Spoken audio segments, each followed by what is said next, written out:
Une dualité qui rassemble les idées. Mais non, tu peux pas dire ça. On rembobine cette affaire-là. Non. Prends soin de toi, là. Oui, Hein, tu me tu protèges. sais. Je le sais. Compte toi-même. La rencontre du rocher du Trisac. Écoute, Benoît, quand Ouais. je parle. Sophie, bonjour. Bonjour, Benoît. Le retour de Marie-Pierre Morin. La renaissance, oserais-je dire, de Marie-Pierre Morin. Parce que, tu le sais, au Québec, on est très de tradition catholique. Fait que il faut suivre chacune résurrection? des étapes. Non, mais avant la résurrection. Avant la résurrection, ben, tu sais, d'abord, il faut qu'on te lance une première pierre. Oui. Puis là, tu tombes. Puis après ça, il y a la rédemption. Ah non, mais il faut expier que ses tu péchés. t'auto-flagelles. Il y a l'autoflagellation. Il y a les autres qui te flagellent. Après, tu t'auto-flagelles. Après, il y a la rédemption. Tu as le chemin de croix. Tu t'en la joues? Tu tends l'autre joue. Hein. Il y a le chemin de croix. Oui. Et des fois, tu tombes. Combien de fois tu tombes pendant sur ton chemin de croix? Combien de fois? 3 fois, je pense. 3 fois, je pense. Hein, je pense que c'est ça. En fait, mon catéchèse est loin, Si on avait loin. Autricheurs ensemble, on donnait la même réponse. 3 fois.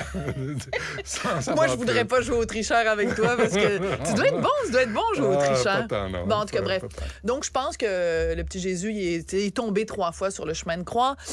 Donc, il y a la rédemption, il y a l'absolution. Mais ça, l'absolution, c'est pas n'importe qui peut te la donner. Pas garanti. Non, puis c'est pas garanti que s'il y a un groupe qui te le donne, que l'autre groupe va te le donner. C'est une Qu'est-ce que tu absolution. dois faire pour l'obtenir? Ben, il faut que tu pleures. Premièrement, il faut que tu reconnaisses tes péchés. Il faut que tu identifies tes péchés. Tu sais, parce qu'il y a différents péchés. Il y a le péché véniel, il y a le péché mortel. Tu sais, c'est pas pire quand même, hein, jusqu'ici. Il y en a-tu, parce que je vois tes petits doigts sortis, là, y en a-tu une troisième sorte, là? Non, je te suis, là, je te suis. Bon, alors, péché véniel, péché mortel, il faut que tu les nommes, que tu les reconnaisses, que tu Ouais. les expies. Puis après, tu as l'absolution conditionnelle, puis Ok. après ça, tu as l'absolution résielle. Bon, pourquoi je raconte tout ça? Parce que depuis qu'il y a eu des allégations donc, concernant Marie-Pierre Morin, depuis que son monde s'est écroulé, on n'arrête pas d'avoir chacune des étapes. Là, as-tu le droit de jouer dans un film? As-tu le droit de se montrer la binette à la télé? As-tu le droit de faire, tu sais, je veux dire, il y a la confession, évidemment, on a oublié ça.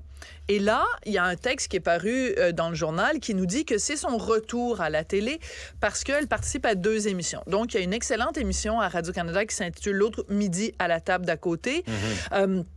Où on met dans un même restaurant, à la même table, 2 personnalités qui soit ont des choses en commun, soit ont strictement rien en commun. Et là, on enregistre leur conversation. Et le but de l'exercice, c'est évidemment que ces personnes-là soient le plus transparentes et authentiques possible.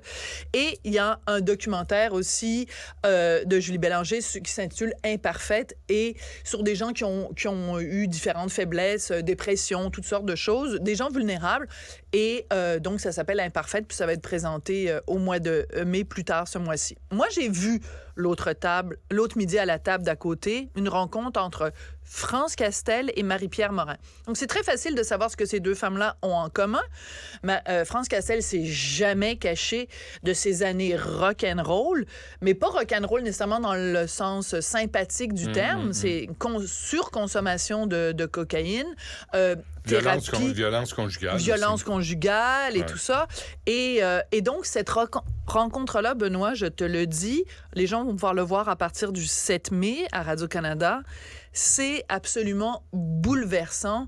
Et je le dis en toute sincérité parce que j'ai pleuré à plusieurs moments, parce que c'est vraiment 2 femmes à vif qui se confient. Puis France Castel dit des choses sur son enfance sans aller trop loin.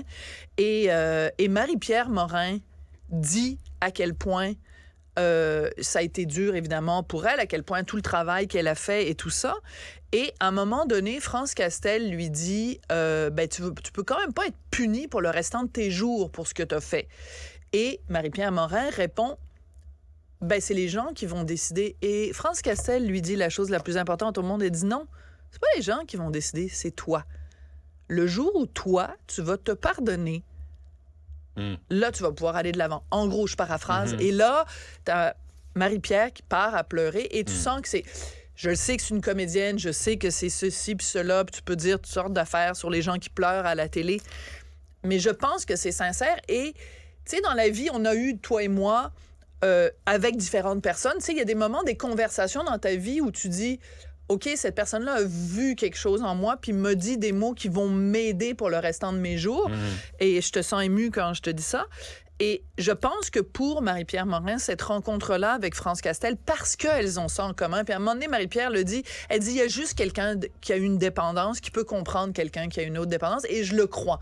Tu sais, moi, je peux avoir de l'empathie, puis bien de l'ouverture, puis bien de l'écoute dans la vie, mais je ne l'ai pas vécu, ça. D'avoir été très haut, d'être tombé très bas. Je sais pas c'est quoi te ramasser à 4 heures du matin à quatre pattes parce que t'as fait un blackout, parce que t'as trop bu puis trop consommé. Je ne sais pas c'est quoi, mais elles l'ont vécu toutes les deux. Et donc, j'espère que ce témoignage vraiment à cœur ouvert, qu'à un moment donné, les gens vont lui crisser patience. Oui, la perfection n'est pas de ce bas monde, hein? On a tous fait, on l'a tous échappé à un moment donné. Il y en a qui payent pour plus sévèrement que d'autres.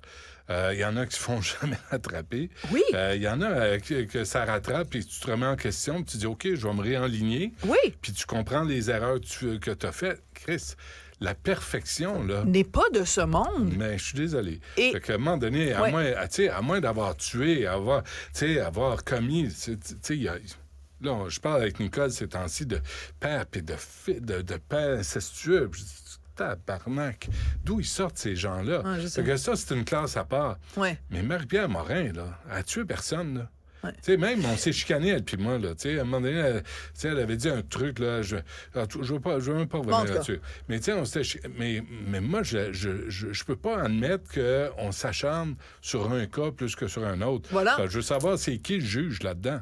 Voilà, c'est ça. Qui est le juge? Et surtout, c'est pour ça que la notion de pardon est intéressante, si on continue avec notre métaphore religieuse, parce que, dans la tradition judéo-chrétienne, la question du pardon est quand même assez centrale. Mm-hmm. C'est qu'à un moment donné, je veux dire, ça commence évidemment le pardon de soi-même, mais le pardon de la société, il va venir quand, là? Ouais. Quand est-ce que, comme société, on va dire, OK, c'est correct, t'as admis ta faute, t'as expié ta faute, t'as eu ci, t'as fait ton chemin de croix, t'as fait ton... On peut-tu, s'il vous plaît, passer à un autre appel? Et ça profite à qui, l'acharnement? Je sais pas. Moi, à qui profite le crime? Non, mais à qui profite l'acharnement? Tant que tu dis que Marie-Pierre Morin est une grosse, méchante, pas fine, diabolique, satanique, celle qui a dit, mon Dieu, elle s'en est prise à moi, devient angélique. Ouais. Faut arrêter avec ça, parce que l'angélisme, ça n'existe pas non plus, tu sais. Tout le monde a des torts, puis tout le monde, tu sais, on les reconnaît, puis là, t'as Marie-Pierre Morin qui... Tu sais, à un moment donné, il faut la croire sur parole. Oui. Si elle dit, je me redresse, puis je me ramasse, puis je m'enligne, Surtout qu'elle n'a jamais nié les faits, elle n'a jamais nié d'avoir eu des comportements totalement déplacés. Puis... C'est pas quelqu'un qui est dans la négation. Et moi, je me souviens, quand le film, quand on a su, donc, qu'elle tenait le rôle principal dans un rôle sur un scénario de Marie Vian, donc Arlette, où elle jouait le rôle donc d'une ministre de la Culture. Je me souviens, toute la discussion, c'était « Mon Dieu, as-tu le droit à une deuxième chance? » Puis gna. Et je me souviens très bien d'avoir une discussion avec une woke super connue par Charité chrétienne, je ne mentionnerai pas son nom, qui m'avait dit « Mais elle aurait même pas dû... » Les gens qui ont fait le casting... Parce que Charles Lafortune... Non, pas Charles Lafortune, excuse-moi. Les producteurs de Marie-Lou Wolfe, par exemple, qui a réalisé le film, disaient, on a fait un casting, puis qu'est-ce que tu veux, c'est elle la meilleure. Au casting, c'est elle qui a donné la meilleure performance, donc on lui a donné le rôle. Et donc, cette woke en chef m'avait dit, mais elle aurait même pas dû être convoquée au casting. Elle a décidé ça, là. Pour pas faire de la pépène à... toutes les victimes, pas juste la victime de Marie-Pierre Morin, mais toutes les victimes au Québec qui se sont senties blessées, offensées, opprimées, attaquées, juste parce que l'autre est allé s'est présenté à un casting. Tabarnouche, j'aimerais ça aller fouiller dans la vie ce monde-là, moi. Pour voir s'ils ont toujours été parfaits, puis toujours impeccables, puis qu'à 4 heures du matin, dans un bar, ils ont toujours eu un comportement exemplaire. Je te garantis une affaire. Ça, je pourrais le signer. Marie-Pierre Morin n'a pas le choix de marcher droit, là. Ben oui. Parce que là, elle est sur haute surveillance de la part de tout le monde et tous les petits curés vont surveiller son moindre geste. Oui. Fait que s'il y en a une envers qui j'ai pas d'inquiétude, là, c'est oui, elle va marcher droit. Et sais-tu qui, la raison pour laquelle elle va marcher droit, c'est elle-même. Pour elle-même. Parce que justement, elle le dit à un Exactement. moment donné, elle dit dans l'entrevue que quand elle est sortie de thérapie, parce qu'elle a fait des thérapies fermées pour sa dépendance à l'alcool et à la cocaïne, elle dit, ils m'ont dit, il faut que tu continues à avoir peur. Il faut qu'elle continue à avoir peur d'elle-même parce qu'elle sait De qu'elle n'est pas, rechuter. elle n'est pas à l'abri d'un dérapage. Ah ouais. Donc, c'est quand tu es alcoolique ou quand tu es cocaïnomane, il faut que tu vives constamment avec la peur de retomber. Donc, il faut que tu t'auto-surveilles tout le temps. Fait qu'elle n'a pas vraiment besoin que tout le monde la surveille. Elle est déjà capable de le faire elle-même. Ouais, puis la gloire, là, ça fuck. La gloire, ça fuck. Ouais. C'est tout... Tu sais, quiconque. le pouvoir corrompt, le pouvoir absolu corrompt absolument, mais je pense que la gloire corrompt et la gloire absolue, tu sais, quand tout le monde te déroule le tapis rouge, ouais. là, Tu c'est vois plus très clair, là. pernicieux, très pernicieux. Comprends C'est pour ça que je suis très contente, moi, de jamais vu avoir de tapis rouge qui est déroulé devant moi. Comme ça me garde à l'abri, comprends-tu? T'as jamais eu de tapis rouge présent déroulé, arrête donc. On t'écoute à 2h30. Merci. Il s'enflamme, il s'insurge, il parle avec